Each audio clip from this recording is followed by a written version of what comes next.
Welcome back जावा के series में। इस वीडियो में हम लोग देखेंगे एक्सेप्शंस के बारे में कि एक्सेप्शन क्या है। तो नॉर्मली आप ये जानते हैं कि एरर और एक्सेप्शन दो अलग अलग चीज़ें हैं। तो एक्सेप्शन क्या है, पहले इसके बारे में जानेंगे। एक्सेप्शन और एरर दोनों अलग अलग चीज़ें हैं। नॉर्मली हम लोग एरर्स को यदि देखें तो कहेंगे ये कि एरर क्या है, पता कि वैसा सिचुएशन जो कि लैंग्वेज के सिंटैक्स के अकॉर्डिंग नहीं हो, वो कोड जो कि सिंटैक्स के अकॉर्डिंग नहीं लिखा गया हो, तो वो सारा कुछ एरर्स में आ जाता है। तो नॉर्मली जो कंपाइलेशन के समय जनरेट होता है उसको हम लोग सिंटैक्स का एरर कहते हैं, और नॉर्मली एरर के नाम से भी आप उसको जानते हैं। लेकिन जब प्रोग्राम के एग्जीक्यूशन के समय भी एरर जनरेट होता है, जब एग्जीक्यूशन के समय जनरेट होता है तो वहाँ पर दो तरह के एरर्स जनरेट होंगे रन टाइम में।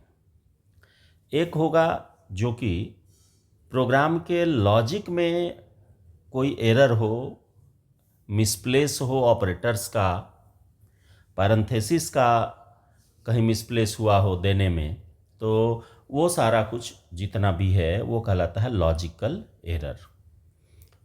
तो लॉजिकल एरर और जो सिंटैक्स का एरर है, इसको जब तक हम एडिट नहीं करेंगे, प्रोग्राम में चेंज नहीं करेंगे, तब तक इसको हम हैंडल नहीं कर सकते हैं। लेकिन एक तीसरा एरर जो कि रन टाइम में ही दूसरा जो एरर जनरेट होगा, रन टाइम का दूसरा, जिससे कि आपके प्रोग्राम का एग्जीक्यूशन कंप्लीटली बंद हो जाता है, तो ये अकर होता है अलग अलग सिचुएशन के अकॉर्डिंग। जैसे डिवीजन बाय जीरो, कि किसी नंबर में हम जिससे भाग दे रहे थे वो नंबर जीरो हो जाए, तो यहाँ पर प्रोग्राम का एग्जीक्यूशन बंद हो जाता है।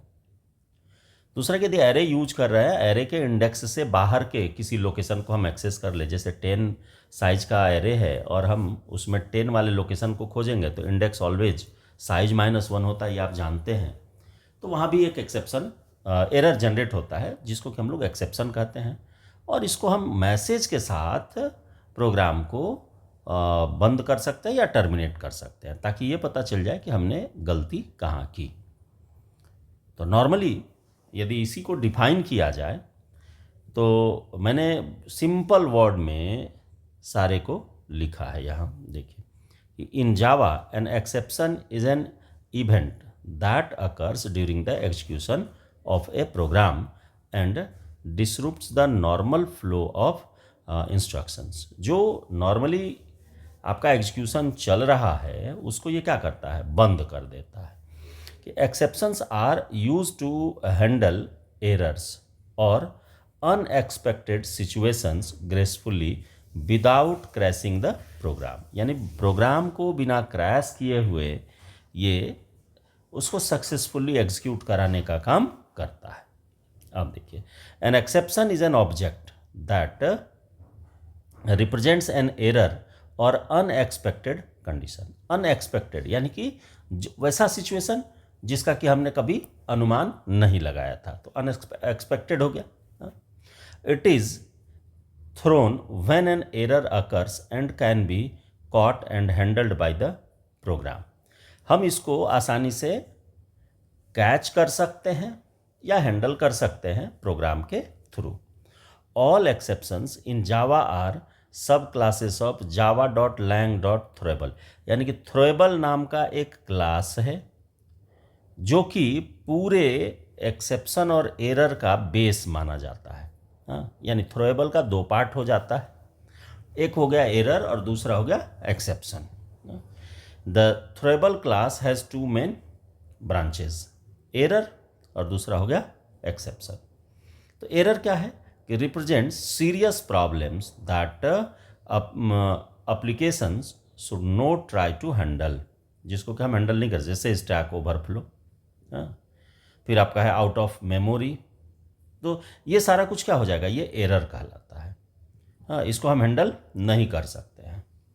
और दूसरा है एक्सेप्शन, यानी कि represents conditions that a program might want to catch, जैसे फाइल नोट फाउंड है, हाँ, इनवैलिड इनपुट है, अर्थमेटिक एक्सेप्शन है, इनपुट आउटपुट एक्सेप्शन है, ये सारा कुछ आ जाता है आपका एक्सेप्शन के अंदर। तो नॉर्मली यदि इसकी हायरार्की को देखें तो थ्रोएबल क्लास सबसे ऊपर होता है। इसका दो पार्ट हो गया, एक एरर और एक एक्सेप्शन। और एक्सेप्शन के अंदर आएंगे तो यहाँ भी दो पार्ट आपका हो जाएगा आसानी से, एक है रन टाइम एक्सेप्शन और एक है अदर एक्सेप्शंस। तो ये रन टाइम और अदर एक्सेप्शंस क्या है, तो इसको यदि कैटेगराइज किया जाए तो एक को कहते हैं अनचेक्ड और एक को कहते हैं चेक्ड एक्सेप्शंस। ठीक है, चेक्ड और अनचेक्ड। तो अब इसको यदि देख लीजिए कैटेगरी, ये दोनों यदि समझ में आ जाती है तो आधा तो हैंडलिंग आपको ऐसे ही समझ में आ जाएगा। देखिए चेक्ड एक्सेप्शंस किसको कहते हैं ना, टाइप्स में मैंने उसको मेंशन कर दिया है कि there are exceptions checked at compile time, जो कि कंपाइलेशन के समय ही चेक किया जाता हो। हाँ, तो इसी को क्या कहेंगे, चेक्ड एक्सेप्शंस कहेंगे।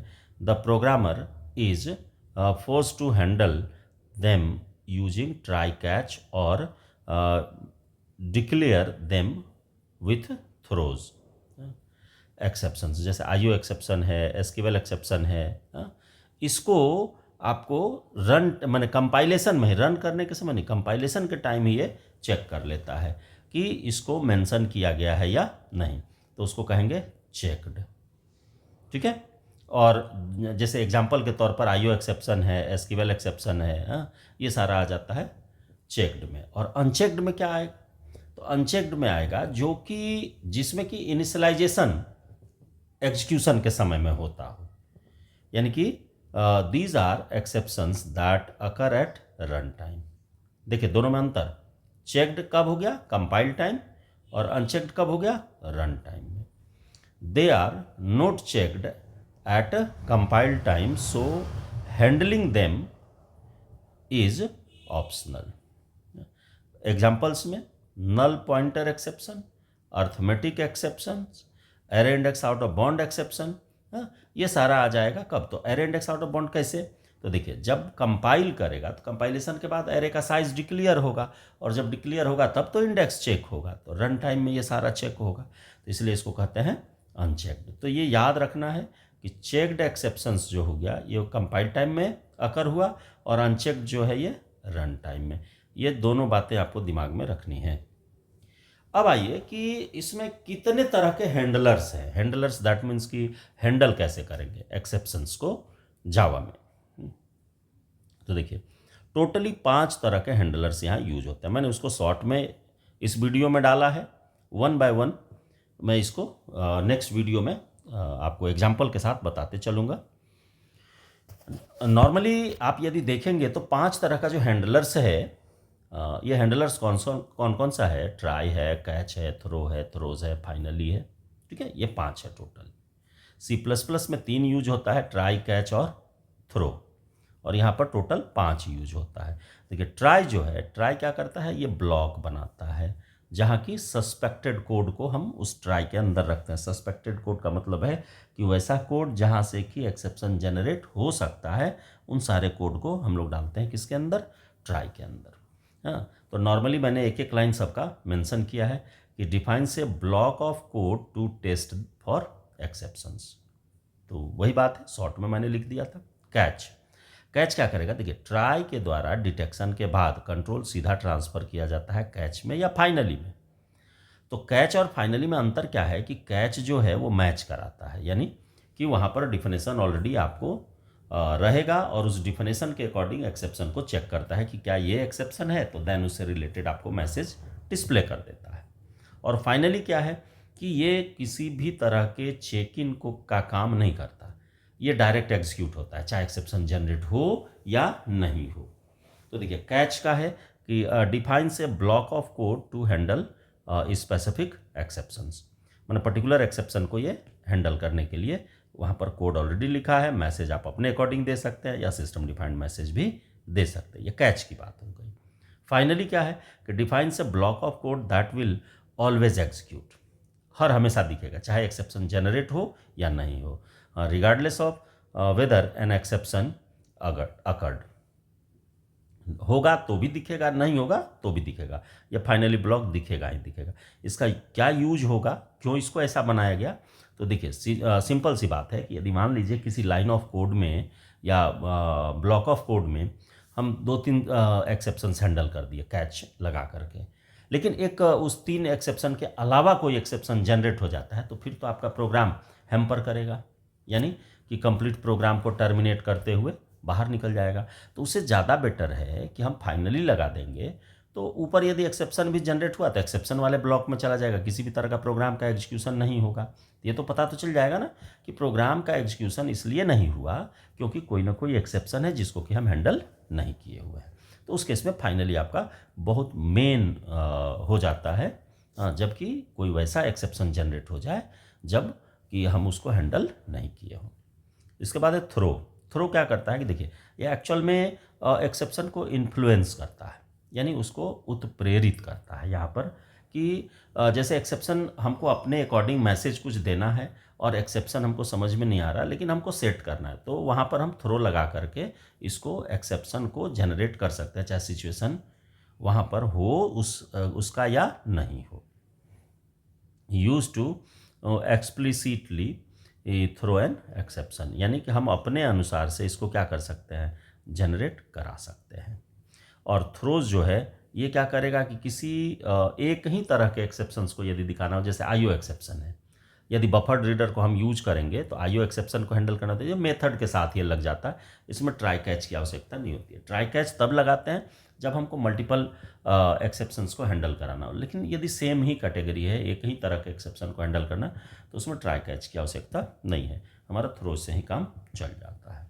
कि declares exceptions that a method might throw, यानी मेथड से ये थ्रो कराने के लिए यूज किया जाता है। इन सारे का यूज मैं एक एक वीडियो बनाऊंगा, उसमें पहला दिन तो मैं डाल दूंगा उसमें ये तीनों, और दूसरे दिन थ्रो और थ्रोज का लेकर के चलूँगा, यानी 3 वीडियो मेरी आएगी एक्सेप्शन हैंडलिंग की। तो ये पहली वीडियो है इसकी। तो अब आइए देखिए इसमें बेनिफिट्स क्या है एक्सेप्शन हैंडलिंग का। पहला कि एरर हैंडलिंग, तो ये क्या है एरर हैंडलिंग? तो देखिए, they allow developers to handle run time errors gracefully without terminating the program unexpectedly. माने हम प्रोग्राम को जो सोचे नहीं है और प्रोग्राम टर्मिनेट कर जाता है, तो उससे बचाने के लिए इसको यूज करते हैं। दूसरा है कि आपको कि separation of error handling logic. Error handling के लॉजिक को ही मेन कोड से हम क्या कर देते हैं, सेपरेट कर देते हैं कि exceptions handle separate error handling code from regular code, making the program clear and more readable, जो कि आपको साफ सुथरा नज़र आ जाए कि नहीं यहाँ से एक्सेप्शंस की बात हो रही है, यानी एक्सेप्शन का कोड है, ये सारा चीज़ आपको अलग कर देता है। नेक्स्ट है कि प्रोपेगेटिंग एरर्स, कि exceptions can be propagated up the call stack, allowing higher level of the program to handle them। देखो यहाँ पर क्या होगा कि एरर को जब हम हैंडल कर देंगे तो बार बार जो टर्मिनेशन हो रहा था प्रोग्राम का, उससे आपका प्रोग्राम क्या होगा, बच जाएगा। और द लास्ट जो है कि कंसिस्टेंसी, कि Java provides a robust exception hierarchy, कि एक्सेप्शन की जो हायरार्की है यहाँ पर मैंने एक छोटे से रूप में इसको मेंशन किया था कि कैसे कैसे ये आता है। इसको डिस्क्राइब भी मैं कर दूंगा कि कौन सा मैंने एक्सेप्शंस के अंदर फिर कौन कौन से एक्सेप्शंस आते हैं, जो प्री डिफाइंड एक्सेप्शंस है उसको भी मैं मेंशन करूंगा, लेकिन वो आएगी मेरी नेक्स्ट वीडियो में। पहले उसी को मेंशन करूंगा, देन ट्राई कैच फाइनली और थ्रोज को लेकर के चलूँगा। Hierarchy promoting consistent error handling practices, कि जैसे मान लीजिए कि आप एरर हैंडलिंग के सारे कंसेप्ट को समझ जाते हैं, तो जितने तरह का आगे चल कर के, चूँकि प्रोजेक्ट तो बहुत बड़ा होगा, तो प्रोजेक्ट जब बड़ा होगा तो उसमें सिचुएशंस भी हमारे अलग अलग होंगे, तो उन सारे सिचुएशन में हम एक्सेप्शन को आसानी से हैंडल कर सकते हैं। तो ये रहा बेसिक कंसेप्ट एक्सेप्शन हैंडलिंग का। तो इस अगली जो वीडियो आएगी उसमें सबसे पहले आएगी मेरी कि कितने प्री डिफाइंड एक्सेप्शंस हैं, क्या नाम है, चूँकि उसको यूज जब करेंगे तो उस समय आपको ये नहीं लगे कि इस एक्सेप्शन के बारे में हम नहीं जानते हैं। सारे का नाम एटलीस्ट मैं मेंशन कर दूंगा। और उसके बाद ट्राई कैच यानी कि जो हैंडलर्स है, हैंडलर्स की वीडियो आएगी उसी के साथ में, 2 वीडियो उसकी हो जाएगी हैंडलर्स की। और लास्ट में फिर मैं देखूंगा कि आपको यूजर डिफाइंड एक्सेप्शंस की यूजर कैसे अपने एक्सेप्शन को जनरेट कर सकता है। तो मिलते हैं अगली वीडियो में।